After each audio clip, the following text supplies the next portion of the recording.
Suffered from incontinence since I was born due to a medical situation. It's an embarrassing situation, creates a lot of anxiety for people, and just like mental health, I think it's important for us to talk more and more about it, and our next guests are going to do just that. We are joined by Louise Miner, founder and inventor of Rip and Go. Louise, welcome to the show. Great to have you here. And we have Jackie Cahill, Executive Director of the Canadian Continence Foundation. Jackie, welcome. Thank you. And Jackie, it's a good starting point to talk with you because as somebody that suffers from incontinence, I know the embarrassment, the shame of it. It's difficult, whether you're young or old. You still get into those situations. What's the goal of the foundation exactly? Well, what we want to do is let people know that there are at least a minimum of a third of Canadians living with incontinence, and it's a big taboo issue, as you know. People are embarrassed. But it shouldn't be. No, it shouldn't be, right? It shouldn't be. Just like mental illness, everybody should talk about incontinence the same way. It shouldn't be a taboo subject. Well, there's things like, light rail we've talked about, and I know there's a group here in Ottawa that are trying to make sure that there are washrooms available at all these stops, and their plans are not to have those stops. What's the opinion of the foundation on something like that? Well, I think there should be public washrooms throughout Canada, like in the UK. Right. And you can get to the toilet quite easily over there, and here you can't. And there's a thing called toilet mapping, which people do when they suffer from incontinence. They can't leave the house unless they know there's a toilet en route. And I often think about traveling, airplane travel. You know, if you're not allowed to get out of your seat on an airplane, as often you're not allowed to, and you're living with incontinence. That's a big thing that I think, my God, these people, you know, you're stuck in the seat. Or being pregnant.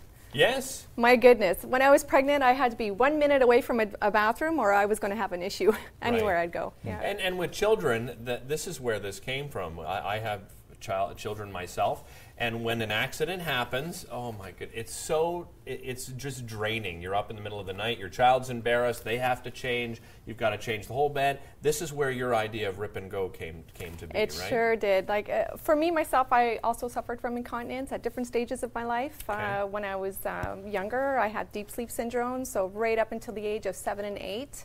I was the only child of 3 that peed the bed. Nice. So great for me. Yay. Yeah. So my sisters did a great job of teasing me.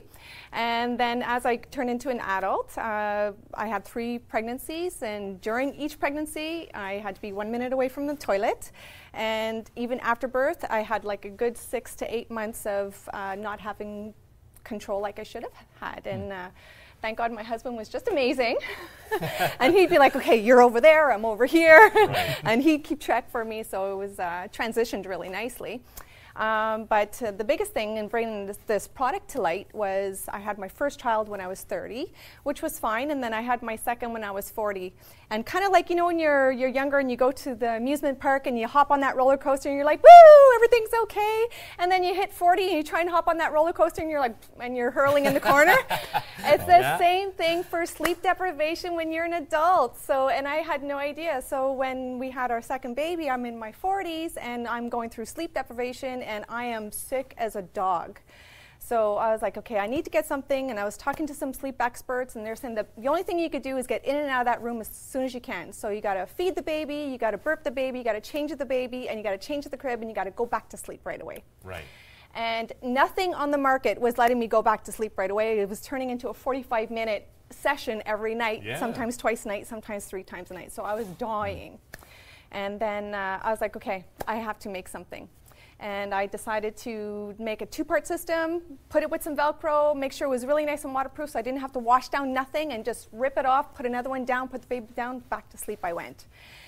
Showed that to moms on the market and they exploded, especially all the grandmas to be, and they exploded saying, where was this? It should have been around a long time ago, are you kidding me? And then that went on to, well, I remember sitting on the stoop outside my front door looking at my 2 sisters going, how do they know they have to pee? Because I did not receive that Neuralink that kids got. Right. And I was like, what about those kids? So true to my heart, I went and I made the bedding system for them too. And we got emails back and forth from moms going, oh my goodness, okay, my little one's 4 years old. I showed her her little hamper. I make sure it's clean for her, and she changed it out herself when I'm sleeping at night. So I was like, I killed 2 birds with 1 stone. Yeah. Mom sleeping, and the kids changing it out themselves. I was like, that's just fantastic. And then my auntie, who is 71, she's like, well, what about me? Right. And she says, I have fibromyalgia and arthritic hands, and I can't lift anything heavy anymore. So I thought, okay, well, what I'm going to do is I'm going to make something special for her, where she actually doesn't have to lift the mattress anymore. Okay. So now all she has to do is just stick her hand in like this and just start to rip it off. And she doesn't have to lift the mattress anymore, and she could change her sheets. And if she has an accident, it's the same exact scenario. It just rips off from the top, and she just changes it middle of the night, anytime. Yeah, it's simple. And so this is a plastic underneath. Yeah. So it's machine washable, obviously. Yeah. There's 5 patents on this puppy, let me tell you. Really? Okay, wow, so really? it is protected so out watching, the yin-yang. don't try to steal this. It's impossible. So what we wanted to do is, because this is an incontinence product, we wanted to make sure that nobody's going to sweat. So they're not going to be sweaty, because, you know, when it comes to the elderly people, what she knows so well about is all those blisters and stuff like that that they could get from having the...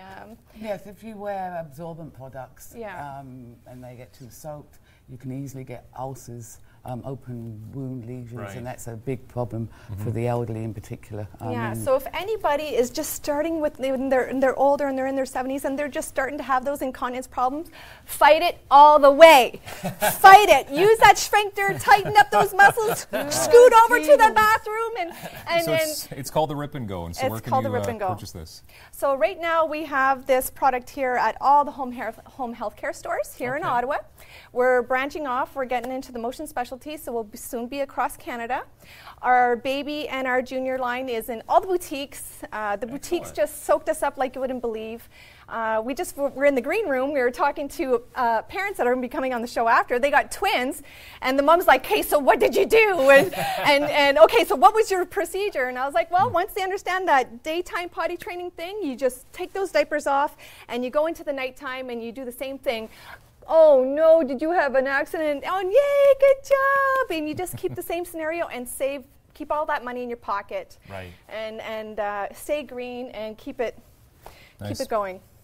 Jackie, we just run out of time, but do you have an ongoing campaign, and how do people find out more information about the foundation? We have a website, CanadianContinence.ca. We have a 1-800 number that people can call for information, help. We have a lot of literature that we send out for free to people on how to manage both urinary and bowel incontinence. So we've been around since '86. We're going to keep going as the population ages and more people are incontinent, unfortunately. Yeah. But the big message I want to send out is that talk about it. It's not anything to be ashamed of. People isolate themselves at home. They shouldn't. Because no if need you're for any of that. in a room with about 10 people, you can guarantee at least 50% have some form of incontinence. 3 times a week. So as somebody that was born without a sphincter muscle, a high imperforate, if I can go out, and of course I wear protection, but if I can do it, I mean, anybody can get out. Good, healthy lifestyle. Absolutely. Yeah. And it's brilliant that you're telling people and you're not ashamed to tell people. And there's no reason to be, right? And you have great support of friends and family, and that means a lot, and great products help a lot as well. Yes, Thank you both for joining us. Thank you. The last thing I'd just like to say is, you know, the women, they love the product because it doesn't look like an incontinence product. It doesn't. Yeah, we brought the pretty back in. Instead of the plastic underwear. Yes. I've worn those before. Those aren't pretty. Ask my wife. We'll be back talking.